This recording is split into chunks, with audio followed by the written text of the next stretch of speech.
Pamätáte si ešte niekoľko mesiacov dozadu Egypt, revolúcia a masové odchody turistov? Dnes cestovky tvrdia: bezpečnostná situácia v Egypte je už veľmi dobrá, vlastne hotely sú pootvárané, letoviská sú taktiež pootvárané, nejaké nepokoje tam vôbec nie sú cítiteľné. Raz vidieť je viac ako dvakrát počuť, a tak opúšťame Bratislavu, aby sme zistili, ako to v jednom z hlavných egyptských turistických centier v Hurgáde vlastne naozaj je. Nemáme žiadne problémy v Egypte, naozaj.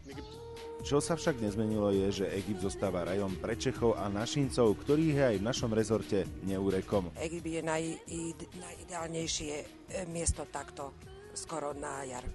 Aj v Hurgáde, kde rekonštruujú centrum, stále platí jednou z rečí, ktorou sa určite dohodnete, je slovenčina, čeština, ruština či angličtina. Oni vás hneď vedia rozoznať, že ste Slovák alebo Čech. A hovoríte po slovensky aj? Ja po slovensky, česky. A ty, Bratislava, Košice, Julina, Brešov, Bratislava, veľké, dobre. A ty, jak sa menuješ? Stanislav, Honzo. Kto trošku sleduje túto situáciu, tak vidí, že tie ceny hlavne v období marca, apríla boli veľmi nízke. Na týždňový pobyt sa do Egypta, do naozaj luxusného hotela dalo dostať aj s poplatkami do 400 eur. Mnohokrát to bolo pod hranicu 350. V momentálnej situácii už tie ceny znova stúpajú smerom nahor. 8-dňová dovolenka za 530 eur je, myslím, že úplne super. Prívetivosť Egypťanov je na mieste, slovami našich sprievodcov snažia sa dohnať výpadok, ktorý im priniesla revolúcia.